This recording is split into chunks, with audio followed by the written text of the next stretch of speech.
Welcome to our noon edition of Arirang News. Here are the stories making the headlines at this hour. Officials have evaluated that South Korea's medical scene is at the highest level of crisis. Prime Minister Han said at an emergency meeting that the government would work to extend operating hours of public hospitals as much as possible. Over 9,000 doctors have handed in their resignations. The top diplomats of Seoul, Washington, and Tokyo have convened in Brazil on Thursday. There, they stressed the importance of trilateral coordination to deal with North Korean provocations and the regime's military support for Russia's aggression against Ukraine. This weekend marks 2 full years since the beginning of the crisis in Ukraine. We take a closer look at the apparent arms deal between Moscow and Pyongyang and how North Korea's engagement poses a major security threat here on the peninsula. It is the 4th day since thousands of doctors walked out on the job in protest of the government's med school quota hike. A shortage in medical personnel has pushed the South Korean government to hold an emergency meeting this morning. There, officials discussed a need for a stronger response to doctors' collective action and decided to extend the operating hours of public health centers as much as possible, including on weekends and holidays. The government announced that it will maximize the operation capabilities of public hospitals in response to doctors' collective action against the medical school enrollment quota increase. At the first Central Disaster and Safety Countermeasure Headquarters meeting to discuss the issue on Friday, Prime Minister Han said that the central and local governments will work to extend the operating hours of public hospitals as much as possible on weekdays as well as weekends and holidays. Emergency rooms will operate for 24 hours. 4 new control centers will open in March to ensure patients in emergencies can be treated within the so-called golden hour, the time a patient needs to be treated for the best chance of recovery. Further, employment regulations will be loosened to help hospitals hire more medical manpower for the time being. There will be more financial incentives for treating patients who are critically ill or need emergency treatment. Military doctors will support treatments at hospitals where needed. This comes after the government raised its health and medical treatment disaster crisis warning level to severe as of 8 a.m. Friday, which is one step up from the previous level of alert. With the change, the Central Disaster and Safety Countermeasure Headquarters is mainly undertaking the government response to the protest. Friday marks the 4th day of the massive walkout. So far, over 9,000 intern and resident doctors have handed in their letters of resignation. That's around 71% of all trainee doctors. Of those 9,000, around 8,000 have left their posts in hospitals. The foreign ministers of South Korea, the United States, and Japan have met up in Brazil to tackle pressing security challenges and bolster trilateral cooperation. There, they agreed that joint efforts are needed to deal with North Korea's escalating military threats. Shin Se-byuk with more. The foreign ministers of South Korea, the United States, and Japan convened in Rio de Janeiro, Brazil on Thursday on the sidelines of the G20 foreign ministers meeting. This was the first trilateral meeting for South Korea's newly appointed foreign minister Cho Tae-yeol, who sat down with his U.S. and Japanese counterparts Antony Blinken and Kamikawa Yoko. With the top agenda items including North Korea's escalating military threats, the 3 senior diplomats emphasized the need for joint efforts. Thursday's session also underscored the intensifying collaboration among the 3 countries on a broad spectrum of challenges, from ensuring economic security to addressing the Russia-Ukraine war. The discussions also focused on formalizing trilateral cooperation and executing the agreements made during the leaders of the 3 countries' Camp David summit last year. In his opening remarks, Joe, underscoring 2024 as the 30th anniversary of the inaugural tripartite summit between the 3 countries, said Thursday's meeting is a symbolic milestone of the collaborative journey of South Korea, the U.S., and Japan. Secretary Blinken called for prompt consultations and a coordinated response to challenges facing their collective security, emphasizing the strength of the partnership. Before the 3-way meeting, Minister Cho on Wednesday held a bilateral meeting with his Japanese counterpart, where the two reaffirmed the differences in their positions over Japan's wartime forced labor, as well as the long-standing territorial dispute over Dokdo Island. A separate meeting with Blinken is also scheduled for next Wednesday during Joe's trip to the U.S. following the G20 foreign ministerial meeting. Meanwhile, Foreign Minister Cho also participated in the two-day G20 foreign ministers meeting in Rio de Janeiro on February 21st and the 22nd. Foreign ministers from the 21 member countries and invited nations, as well as representatives of international organizations, explored the G20's potential to address geopolitical conflicts, including the ongoing war in Ukraine. They discussed ways to reinvigorate and enhance multilateralism as a response to a range of global challenges, highlighting the importance of collaboration at the G20 level. Shin Se-byuk, Arirang News. President Yoon has declared 2024 the beginning of a new leap forward for South Korea's nuclear power sector. He promised new projects worth billions of dollars as he visited the city of Changwon, which he called the center of the country's nuclear industry. Our top office correspondent Oh Soo-young reports. South Korea expects to create $2.5 billion worth of nuclear power projects with aggressive state support and regulatory change to promote the industry as an export cash cow.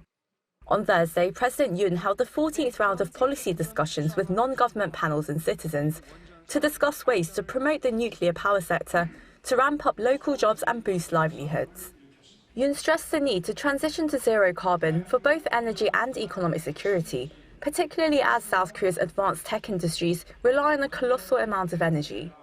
Declaring 2024 as the start of a new leap forward for the nuclear sector, the president said some $2.5 billion worth of projects will be supplied, as well as extra financing worth $750 million. 정부는 원전 산업의 정상화를 넘어서 올해를 원전 재도약의 원년으로 만들기 위해 전폭 지원을 펼칠 것입니다.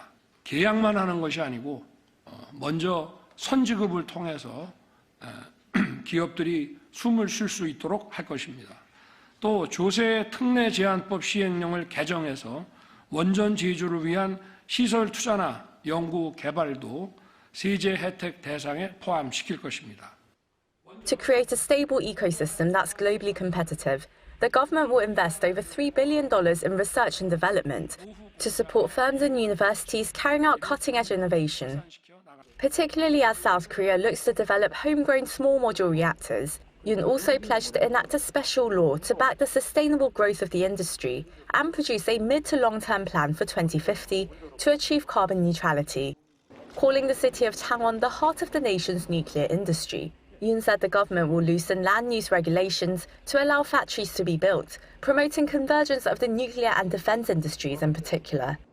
To attract young people to the city to work and live, the president said a cultural center will be built, as well as attractive spots for leisure.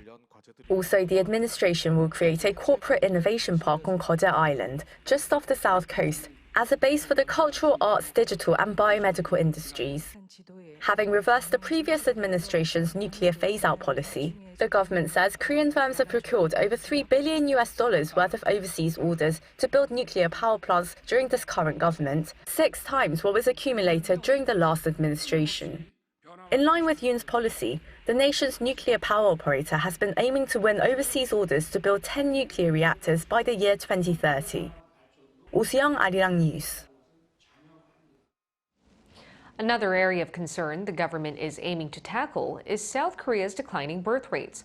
One company, and its baby bonuses in particular, are making the headlines. Our economics correspondent Lee Soo-jin tells us why.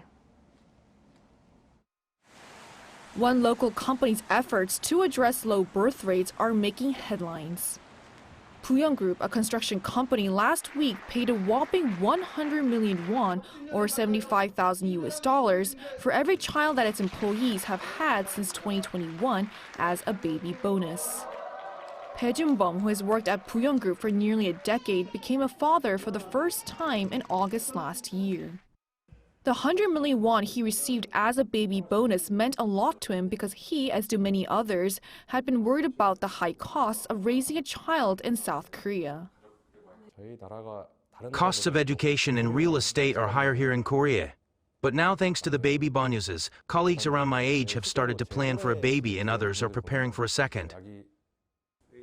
But the hefty baby bonus amount was not the only thing that has grabbed people's attention. It has come to light that both the company and the workers may have to pay a large amount of taxes because of the baby bonuses. If it's considered as part of the employee's income, an employee whose annual salary was originally around 50 million won, or around $37,000, will end up having to pay taxes amounting to around 38 million won. But the company will be able to receive tax deductions as employee income counts as a necessary business expense. If the baby bonuses are classed as a gift given by the company, the employee will only have to pay a gift tax rate of 10%, which will come to around 10 million won. The company, however, won't be able to receive the tax deductions. One tax expert said what the government should do is look at the baby bonuses given by the companies as a gift. The entity receiving the bonus is the baby, which means that it should be seen as a gift. The tax law should also be revised so that the gift tax exemption amount is increased. That's the only way birth rates will go up. As for the company, the expert said that the corporate tax law should be revised so that the baby bonuses are regarded as deductible business expenses. Although financial incentives alone won't boost birth rates, making sure that these companies receive tax benefits will not only encourage even more companies to follow suit, but will provide a foundation for more policies in the future. Lee Soo-jin, Arirang News.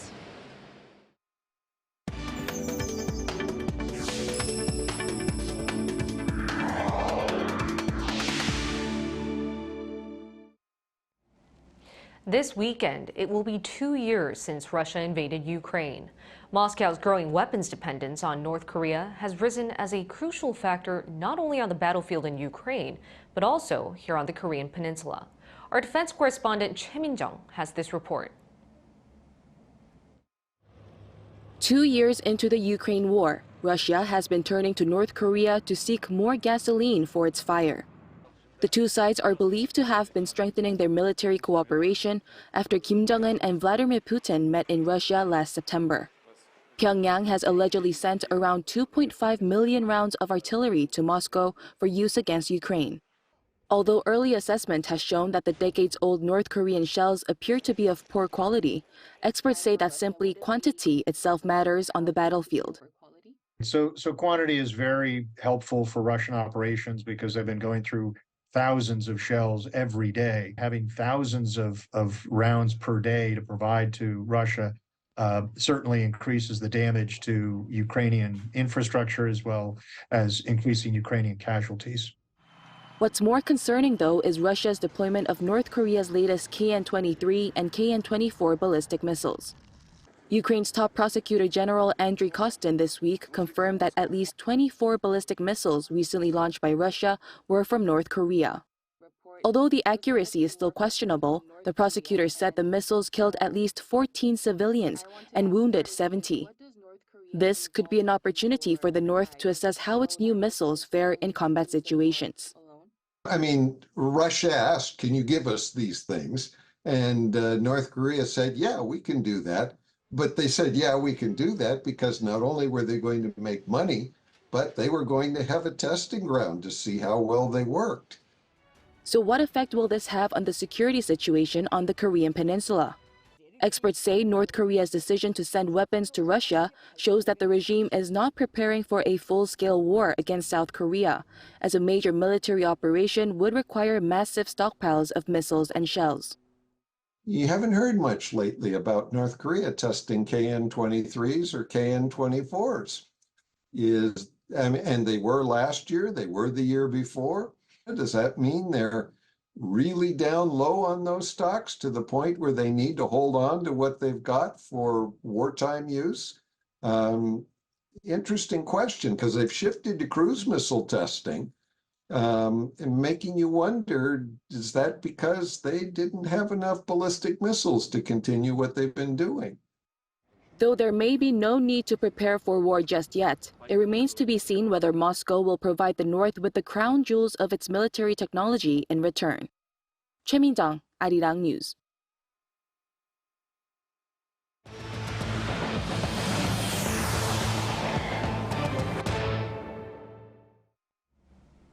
The mother of one of Putin's harshest critics, Alexei Navalny, has spoken up on her son's death. She said while she was allowed to see her son's body, officials would not release it unless she agreed to a secret funeral.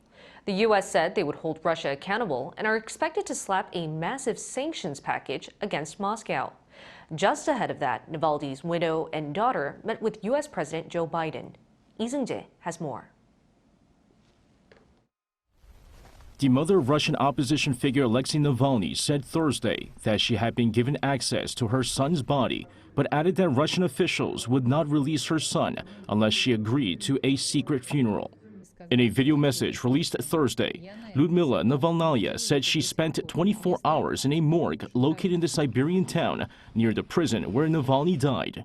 She said while she was finally allowed to see her son's body, investigators were blackmailing her by saying if she didn't agree to a secret funeral, they would do something with the body. She added that the official went on to further say that time is not on your side, corpses decompose. However, Navalny's mother insists she won't succumb to the demands, saying she wants those who cared about her son to have an opportunity to say goodbye. Meanwhile, U.S. President Joe Biden on Thursday met with Navalny's widow and daughter in California. After the meeting, Biden expressed his admiration for Navalny and said that the U.S. will be announcing sanctions against Putin for his role in Navalny's death on Friday. In a readout of the meeting, the White House also said the sanction will be major and comes in response to Navalny's death, as well as Russia's repression and aggression and his brutal and illegal war in Ukraine. The meeting took place in California as Navalny's widow flew there to be with her daughter, who is currently a student at Stanford University. Lee Seung-jae, Arirang News. On Wall Street, the S&P 500 closed at a fresh record on Thursday, powered by investors piling into growth and technology stocks. The Nasdaq Composite just missed a record finish, and Nvidia shares jumped a whopping 16.4%, which took its CEO to number 21 on the world's richest persons list. Yoon has the details. On Thursday, the S&P 500 and Dow Jones Industrial Average both surged to record-closing highs after chip giant Nvidia reported much stronger than expected quarterly results, lifting the broader market and tech sector. Some analysts had cautioned that following the AI-fueled rally on Wall Street that first pushed the S&P 500 above the 5,000-point mark earlier this month could spark a steep sell-off among technology stocks.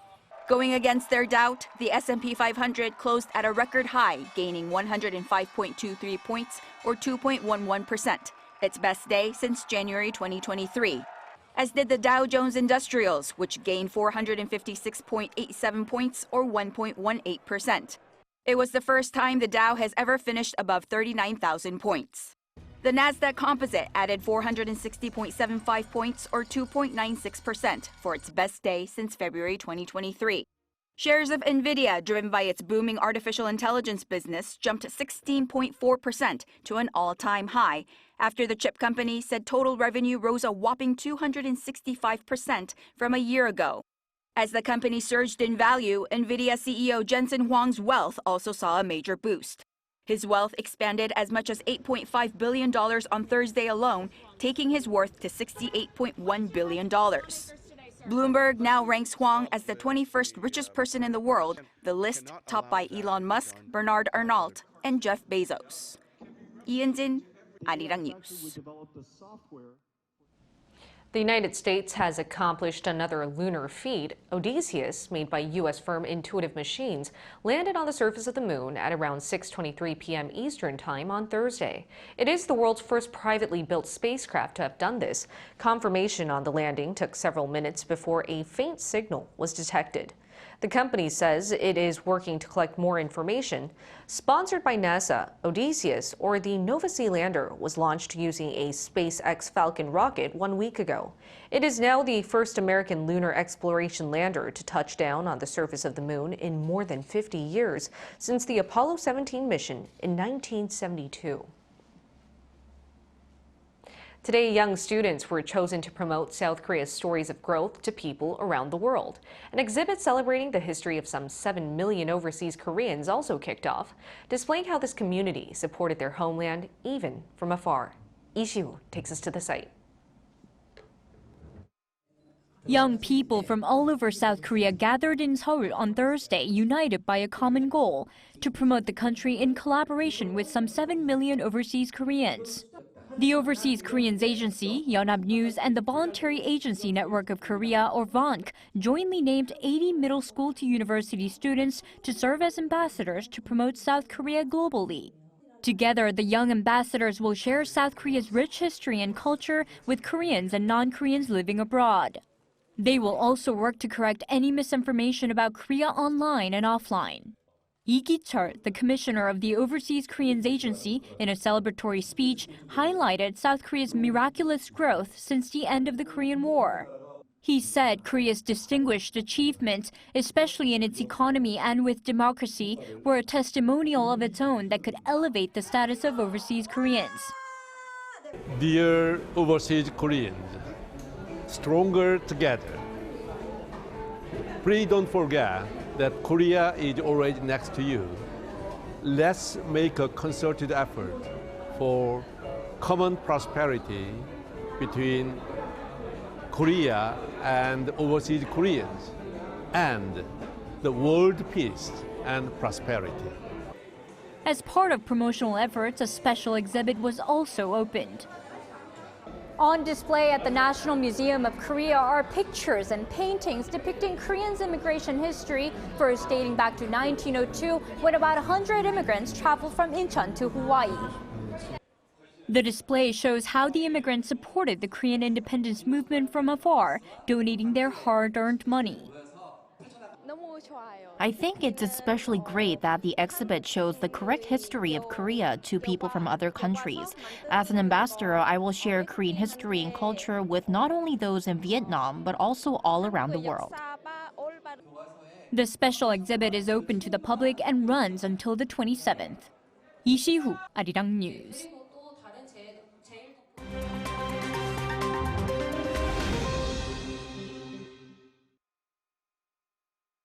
Let's take a look at the latest news in the world now. In the US, President Joe Biden on Wednesday announced that his administration is canceling $1.2 billion of federal student loans.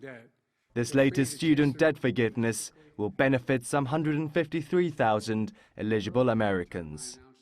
Biden said during a re-election fundraising trip to California that while a college degree is a ticket to a better life, that ticket is too expensive. The president also said that the latest round of debt relief will be a huge help to graduates of community college and borrowers with smaller loans. The latest debt relief plan applies to Americans who are enrolled in the Saving on a Valuable Education repayment program, which covers those with loans of $12,000 or less, or who have been paying back for at least 10 years. Since taking office, the Biden administration has cancelled a total of some $138 billion in federal student debt for around 3.9 million people. In the UK, one of London's landmarks, the BT Tower, is set to become a luxury hotel. Former owner British Telecom Group announced on Wednesday that it had sold the tower to MCR Hotels for some $347 million. Originally called the Post Office Tower, the 177-meter building played a vital role in connecting the nation's calls, messages and TV signals.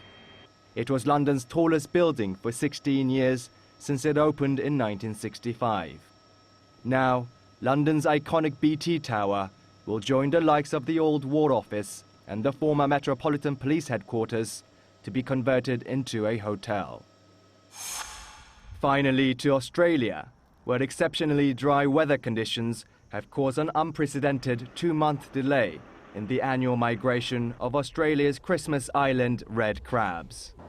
According to Brandon Tiernan, a program coordinator for Parks Australia, this year is the first time in recorded history that the crabs migrated as late as February and in lower numbers than previously. With a population of over 100 million, the crabs usually begin their journey around November every year from the island's interior to the ocean where they mate. Much of Christmas Island is designated as a national park and protected by Australian law. Kim Seong, Arirang News.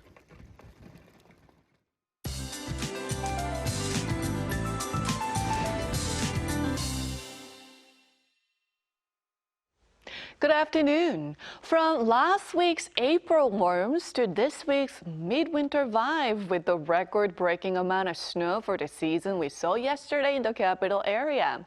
Morning drizzle and sleet in the southern regions are letting up, but east of Gangwon-do will see more flurries through tonight, while mountainous regions in Jeju will see snow into Sunday with up to 10 centimeters in the forecast, with a heavy snow advisory remaining in place. Afternoon highs are up 1 to 5 degrees higher than yesterday, but southern provinces should have highs that are chillier than seasonal norms, so please dress warmly. Most parts are having highs that are below 10 degrees today. Morning sunshine in the capital will be joined by more clouds by the afternoon. A cloudy weekend is in the forecast, with Jeollanam-do and Jeju to see a mix of rain and snow. Then next week looks to be more promising, but roller coaster temperatures continue.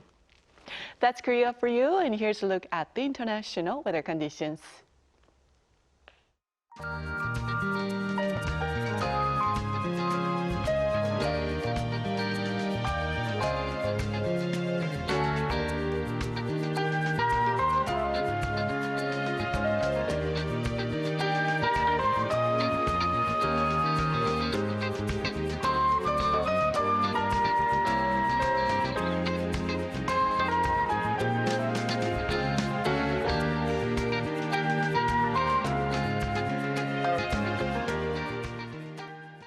That's all we have for you at this hour. We'll bring you more updates from Korea and around the world at the same time next week.